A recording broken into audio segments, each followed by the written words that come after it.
శ్రీ గురుభ్యో నమ శ్రీ మహాగణాధిపతయ నమ శ్రీ మహాసరస్వత్యై నమ హరి ఓం శ్రీమాత్రే నమ. క్రోధీనామ సంవత్సరం అక్టోబర్ మాసం కన్యారాశి ఫలితాలు చూసుకున్నట్లయితే ముఖ్యంగా కన్యారాశికి ఉత్తరానక్షత్రం 1వ పాదము, హస్తాక్షత్రం 4 పాదాలు, చిత్తాక్షత్రం 1-2 పాదాలు ఇందులో గోచరిస్తున్నాయి. ఈ యొక్క రాశిలో ముఖ్యంగా ఈ యొక్క కన్యారాశి వారికి జన్మస్థ రవి బుధ కేతులు సంచారం జరుగుతున్నాయి. అట్లాగే శుక్రుడు 2వ స్థానంలో ఉన్నారు.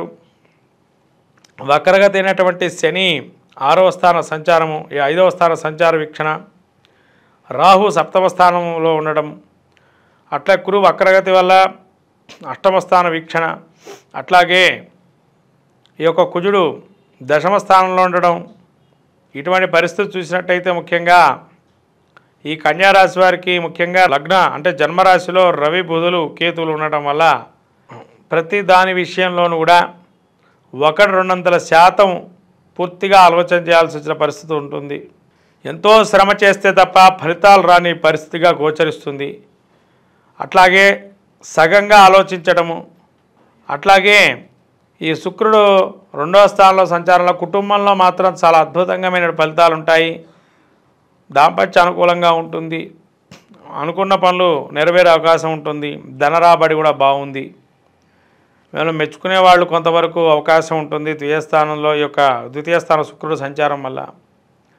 అయితే ఇక్కడ పంచమ స్థానంలో శని సంచారం వక్రగతి వీక్షణ వల్ల చికాకులు చింతలు అనేవి సంతానం వల్ల కానీ నేము ఫేమ్ ఎక్కడైతే తెచ్చుకుంటారో అక్కడే మీకు కొంతవరకు ప్రతికూల వాతావరణం ఏర్పడటం, ప్రతిష్టంభన జరుగుతుంటుంది. అంటే మిమ్మల్ని మీరు నిరూపించుకునేటువంటి సమయాన్ని అక్కడ చూపించుకోవాల్సిన పరిస్థితి ఉంటుంది. అట్లాగే ఈ రాహు 7వ స్థాన సంచారం వల్ల అపార్థాలకు లోనే అవకాశం ఉంటుంది. మాట ధోరణి చూసి నిజంగా వీళ్ళు చేయగలరా, మాట మీద నిలబడగలరా అనే ఒక స్థానంలోకి వస్తారు. మేము చేయగలను, నిరూపించగలమని మీరు నిరూపించుకోవాలి ఈ యొక్క మాసంలో. అట్లాగే గురుడు 8వ స్థాన వీక్షణ వల్ల దీర్ఘకాలికంగా బాధపడుతున్నటువంటి సమస్యలు ఏవైతే ఉన్నాయో, ముఖ్యంగా మీకు అనారోగ్యం ఏదైతే ఉందో అది ఆరోగ్యంగాకరమైన పరిస్థితిగా ఉంటుంది. ఇది ఏదైనా ఒక గృహప్రవేశం కానీ, గృహ కొనుగోలు కానీ, భూ కొనుగోలులో చేసేటువంటి వారు ఎవరైతే ఉన్నారో ఇల్లు కట్టుకుందామని ఒక ఆలోచనలోకి వస్తారు. దాన్ని ఎలా ముందర తీసుకెళ్ళి ఆలోచిస్తూ ఉంటారు. ఒక ఆలోచన అనేది మీకు ముందర పెరుగుతూ ఉంటుంది. అట్లానే కుజుడు 10వ స్థాన సంచారం వృత్తిరీత్యా చాలా స్ట్రెస్ ఫీలింగ్గా గోచరిస్తుంటుంది. ఈ స్ట్రెస్ ఫీలింగ్ నుంచి బయటపడాలి అనుకుంటే 1-2 ఆలోచన చేసి దాని ముందరికి వెళ్ళడం మంచిది. అంతే ఏదో లైట్గా తీసుకొని ఇవాళ ఉంటే రేపు కష్టాలు పోతాయనే పరిస్థితి కాదు. చాలా జాగ్రత్తగా వహించి ముందుకు పోతే మంచిది. అట్లాగే ఈ కుజుడు వల్ల 10వ స్థానం వల్ల ముఖ్యంగా మనకి వృత్తిరీత్యా కానీ, ఉద్యోగరీత్యా కానీ, అట్లాగే అక్కడ ఉండేటువంటి పరిస్థితుల వల్ల కానీ ప్రతికూలం అనేది ఏర్పడుతుంది. కాబట్టి వాటి నుంచి మనం బయటపడే అవకాశం ఖచ్చితంగా ఉండేట్టుగా చేసుకోవాల్సిన సమయం ఇదే అని మీ యొక్క ఆలోచన ధోరణి ఉండాలి. మొత్తం మీద కన్యారాశి వారికి కొంత ప్రతికూల వాతావరణంతో పాటు మీ యొక్క లక్ష్య సాధనని నిరూపించుకునేటువంటి మాసంగా గోచరిస్తుంది. మీ లక్ష్యాన్ని ఛేదించగలుగుతామా లేదా అనేది ఈ మాసంలో చవిచూస్తారు. శత్రువులు కావచ్చు, మిత్రులు కావచ్చు, ఆప్తులు కావచ్చు. కన్యారాశి వారికి ఒక పరీక్షలాగా గోచరిస్తుంది అక్టోబర్ మాసము. మీకు మీరే సాటి అని సాధించుకునేటువంటి సమయం ఇదే. అట్లాగే సినీ రాజకీయ ప్రముఖులు కానీ తగునైన నీతిలో బుద్ధిబలాన్ని ప్రదర్శించి పరిస్థితులను అనుకూలంగా చేసుకోవాలి. రాజకీయ సినీ ప్రముఖుల్లో కొంత ప్రతికూలమైన వాతావరణం ఉన్నా కూడా మీకు సమయం వస్తుందిలే అప్పుడు ఆలోచిద్దామని ఆగిపోయే పరిస్థితులకు వస్తారు. అట్లాగే ఇంట్లో పరిస్థితులు అనుకూలంగా ఉన్నాయి కాబట్టి క్రీడాకారులు కానీ విద్యార్థులకు కానీ కొంత బుద్ధిమాంద్యత ఏదైతే ఉందో దాని నుంచి బయటపడే అవకాశం ఉంటుంది. మొత్తం మీద కన్యారాశి వారికి సంతానంలో చికాకులు ఉండటం, అనారోగ్య సూచన ఏదైతే ఉందో వాటి నుంచి బయటపడటానికి ఈ మాసంలో ముఖ్యంగా శివారాధన అనేది చాలా బాగా చేసుకోవటం మంచిది. ఈ రాబోయే దసరా నవరాత్రులలో ముఖ్యంగా ఈ కన్యా రాశి వారు ప్రముఖంగా మహాలక్ష్మి ఆరాధన చేయటం వల్ల స్థిరమైనటువంటి ఆలోచన బుద్ధిబలాన్ని ప్రదర్శించగలుగుతారు. అట్లాగే ఈ యొక్క రాబోయేటువంటి పౌర్ణమి తర్వాత ఒక గ్రహణం వీడిన పరిస్థితి అనేది ఏర్పడుతుంది లక్ష్య సాధన వల్ల. కాబట్టి చాలా నేర్పుగా మీరు ముందుకు వెళ్ళి ఒక గ్రహం నుంచి బయటపడిన వాళ్ళుగా, చంద్రుడు ఏ విధంగా అయితే గ్రహం నుంచి మళ్ళీ తెలుపు రంగులోకి మారుతాడో పాడ్యమి రోజున, అలా ఒక గ్రహం నుంచి వీడి మళ్ళీ ఒక తెల్లని ఛాయగా మీరు బయటపడే అవకాశం ఉంటుంది. కాబట్టి అందరికీ మచ్చలు అనేది సహజం. చంద్రుడు కూడా మచ్చ ఉంటుంది. మీరు చూసినట్టయితే దృశ్య కావ్యంలో మనకు చంద్రుడికి కూడా మీరు పౌర్ణమి తర్వాత చూడండి, చంద్రుడికి అపోలో అని అంటారు దానికి చంద్రబింబంలో మీరు చాలా కాలం కింద చదువుకున్న వారికైతే తెలుస్తుంది అపోలో గురించి.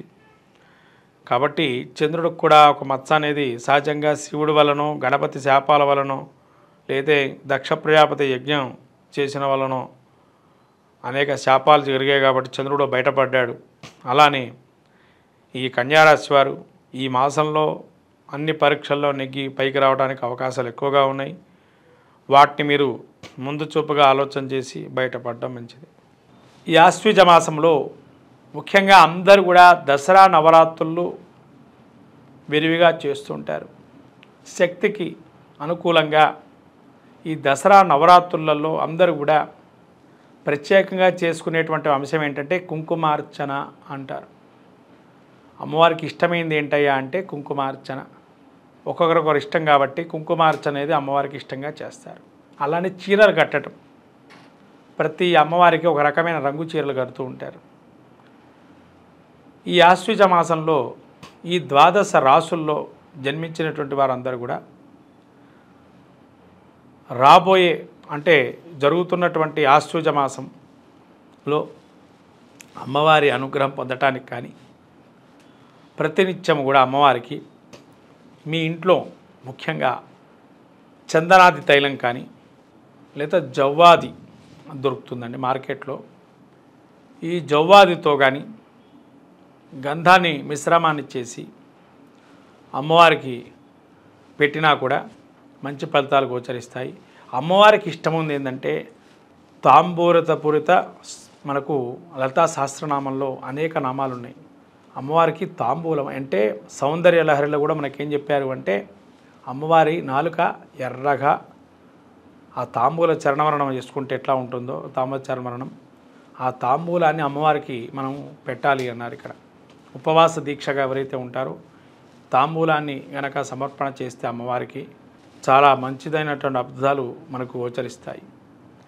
సౌందర్య లహరిలో కూడా చెప్పబడింది. కాబట్టి సౌందర్య లహరి చెప్పబడింది కాబట్టి సుగంధ ద్రవ్యాలు ఉంటాయమ్మ అమ్మవారికి పెట్టేటువంటి సుగంధ జాజికాయ, జాపత్రి, ఇలాచి, లవంగం, పచ్చకర్పూరం, యాలక్కాయలు ఇవన్నీ మిశ్రమంగా పౌడర్ చేసి దానిలో చిన్న ఒక్క కట్ చేసుకొని ఒక్క కూడా పెట్టేసి తాంబూలానికి ఒక లవంగాన్ని కూడా పెట్టి అమ్మవారికి ఇది కనుక సమర్పణ చేస్తే అమ్మవారి శీఘ్రగతిన ఫలితాన్ని ఇస్తుంది అని చెప్పి మనకు దేవి భాగవతం కానీ సౌందర్య లహరిలో కానీ చెప్పబడుతుంది.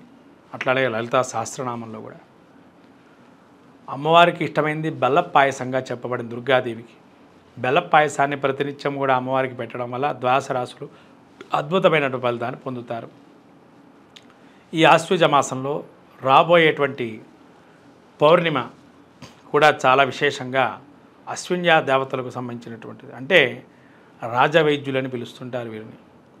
అశ్విని దేవతల్ని రాజవైద్యులుగా వ్యవహరిస్తారు. కాబట్టి ఈ ఒక పౌర్ణమి రోజున ఎవరికైతే మానసిక రుగ్మతతో అంటే మానసికమైనటువంటి టెన్షన్స్ అంటే ఎట్లా మన జాతకంలో ఏ విధంగా కనబడతాయండి అంటే ఇవి కేతువు చంద్రుడు లేదైనా రాహువు చంద్రుడు వీటి కలయిక వల్ల కానీ వీటి పరస్పర వీక్షణ వల్ల కానీ మానసికమైన రుగ్మతలు గోచరిస్తాయి. అంటే ఇమ్మెచ్యూరిటీ ప్రాబ్లమ్స్ అనేది ఉంటాయి.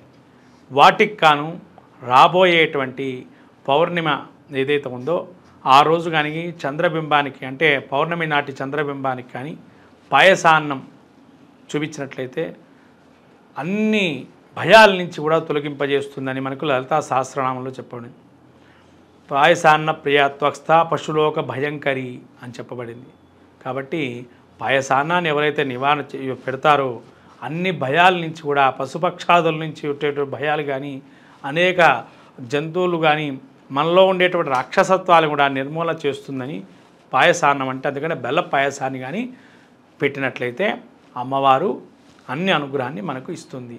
ఇది ఈ దసరా నవరాత్రులలో ద్వాదశ రాశి వాళ్ళందరూ కూడా పాటించాల్సిన నియమం. శ్రీమాత్రే నమః.